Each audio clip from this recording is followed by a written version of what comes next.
Welcome to the final episode of our video game therapy complete guide of what to expect at E3 2021, and this episode is my favourite. It's the one that I want to talk about the most. It's Nintendo. Oh baby.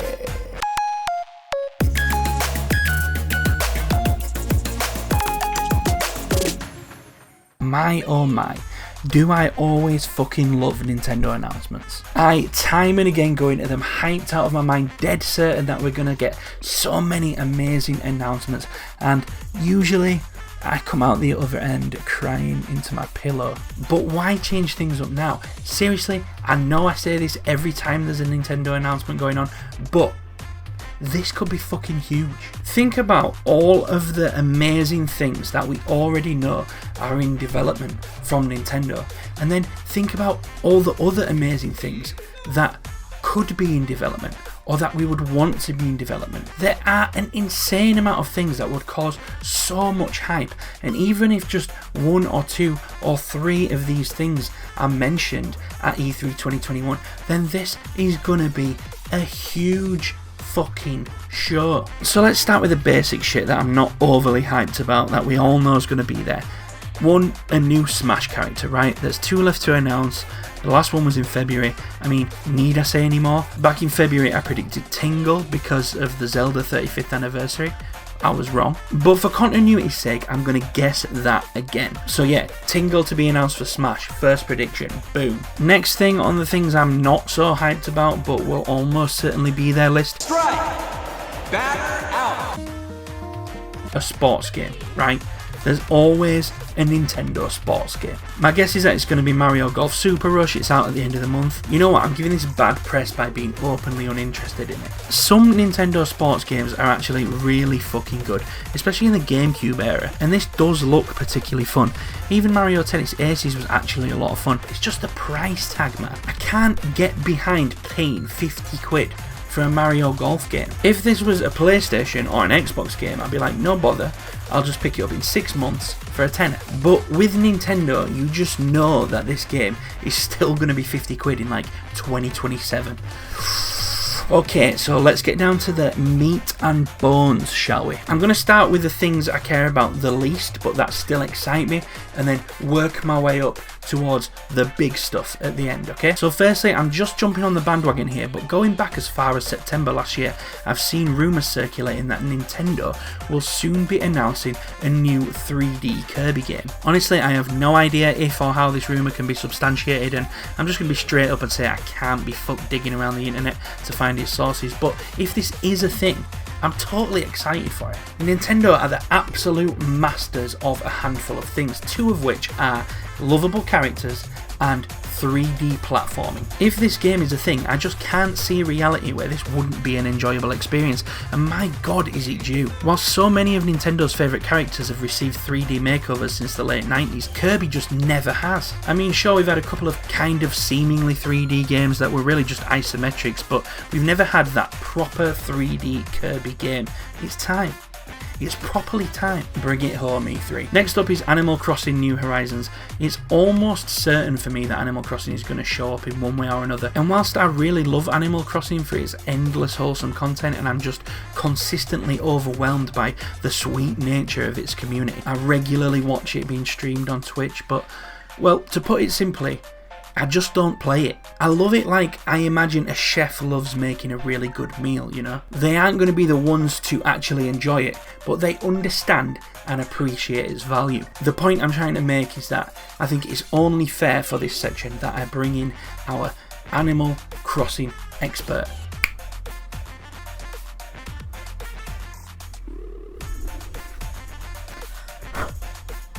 It's disgusting over here. So Animal Crossing is on version 1.10 currently. Me and Joe are wondering, is E3 going to bring us update 2.0? The biggest rumour of all is that they're going to bring Brewster back to New Horizons. All you avid Animal Crossing players will know that Brewster has actually been present in all the previous Animal Crossing games, but he's completely absent from New Horizons. It's likely that if they do bring him back, they're going to put him in Blather's museum.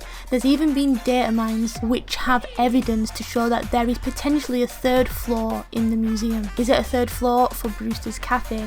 Maybe. For me, like, Brewster would be cool, yeah, like that's a bit exciting, but I'm worried that that's going to get bored fast, just like all the other updates that we've had. You know, a cafe furniture set, cool, once I've got it though, I'm bored. Gyroids, once I've collected them, I'm bored. You know, for me the only update that I really would like is some sort of island expansion, more space to build, and just a few quality of life updates to the game, such as being able to place rugs outside, being able to hang things on simple panels, being able to buy more than 5 bulk at the shop, being able to craft multiple things at once, being able to fly from Mystery Island to Mystery Island, villagers being able to come visit us, more mini games to play with. Fucking hell. It's Splatoon time. It's going to be there. I can taste it. We got the announcement in February. The stage has been set. E3 is the perfect time to dive a little deeper and show us exactly what is different about Splatoon 3. What does gameplay look like? What new modes are there? What kind of customization features are there? This game still has a lot of questions to answer, and I can't think of a better time or place to do it. The game has been announced for summer 2022, so by the time E3 2022 rolls around, we'll either be very close to having the game, or we might even already have it. Plus, with Nintendo announcing their 3-hour Treehouse session for after their showcase, where they're going to be showcasing gameplay, it seems to me like this would be a great game to announce some features and then show off some gameplay at the Treehouse. As for Mario representation, I honestly don't think we're going to get that much. Nintendo went so heavy on Mario last year because of the 35th anniversary, and at the start of this year we got Bowser's Fury. I honestly just think Nintendo will be giving Mario a cool-off period, so I guess that in itself is a prediction. The prediction is not much Mario though, because like I said at the start, I think we're going to see some of the Mario Golf game. So a little Mario, not much. Okay, so before I get into my heavy hitters, I just want to reel off a few things that I don't think are going to be at E3, but if they are, at least I can say that I mentioned them in this video, right? And it's definitely not that I don't want them there, because if they are there, then my god, I will lose my mind. So the first is Bayonetta 3, announced way back in 2017 with one of those cryptic announcements that shows us absolutely nothing other than just letting us know that the game is now in development. And since then, radio fucking silence. I don't know, I just think if they were ready to show us more, then someone somewhere would know about it, and someone somewhere would be shouting about it on Reddit. So I hope it's there, but I don't think it's going to be. The next is Metroid Prime 4. Again, another game that got the cryptic announcement treatment and then fell off the face of the earth. We do know a little bit more about this game, but nothing good. Basically, it's gone through a bit of development hell and swapped studios 2 years into development, and now the new studio has presumably started from scratch, so yeah, it's just not looking like it's going to be there. Finally, the Monolith Soft game. So yeah, the final one of my things I don't think we'll see is the new IP from Monolith Soft, the creators of the Xenoblade series. We've known for what seems like forever, but actually only since 2018, that they've been working on a new IP, but we still haven't heard anything about it. Again, the air is just too silent around it for me, and usually when we talk about new IPs getting announced, they don't announce them too far in front of when they plan to release, simply because there isn't that initial hype for them actually coming out. It's not like a Bayonetta or a Metroid where the fans will get sweaty over just seeing the title with a new digit beside it. And with the pandemic, I just don't see Monolith being in any rush to be like, hey, look at this new game. I just think we'll see it when they're ready to show it, and for me, that's just not yet. Okay, the fucking big ones. Firstly, let's talk Zelda's 35th anniversary, right? We were shown some stuff back in Feb, and by some stuff, I mean the one game, the Skyward Sword remake. After the huge song and dance they made for Mario's 35th last year, I just do not see them being done with Zelda's. And that starts with more Zelda ports. It's that Zelda 3D All-Stars coming back to haunt you. I know it's old news, but I want to see it, and so do millions and millions of other Zelda fans across the globe. Wind Waker, Twilight Princess, and one other. Any. Surprises. Any. Just do it. Just put it together. I'm holding out hope that we're going to see this or something very similar at E3 2021. Next up, it is absolutely time.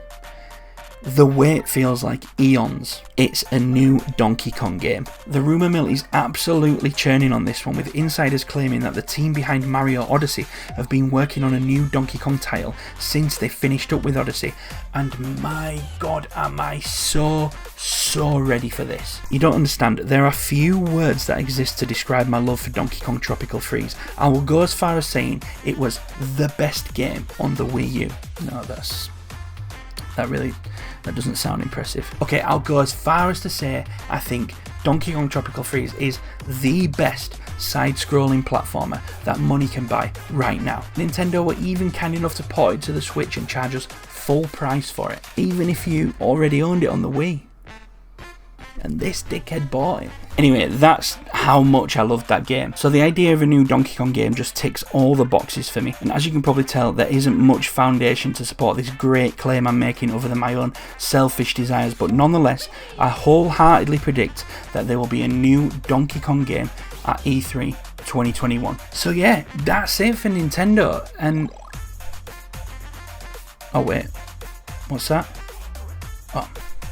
We've got one more thing. I swear to God, if we don't get a one more thing moment, the gaming industry is dead to me. And of course, we all know what it's going to be. That all-important, highly anticipated second trailer for Breath of the Wild 2. Presumably with some gameplay and confirmation as to whether Breath of the Wild 2 is the name they're sticking with, because it kind of sucks. Zelda games always have just magical names, and Breath of the Wild 2 just seems lazy. Anyway, that's enough bad-mouthing what's probably going to be the best game in the world. This is my biggest and most anticipated prediction of E3 2021, and it's going to happen. I'm confident. Well guys, that's it. We made it to the end of the road. That is the complete rundown of everything that you should expect from the major players at E3 2021. Thank you so much if you've watched through all the episodes. Thank you so much if you've just watched a few of them. I really appreciate the continued support. Like if you enjoyed the video, subscribe if you're new, and I'll see you, hopefully, in some of my streams at E3. But if not, I'll see you in the next one.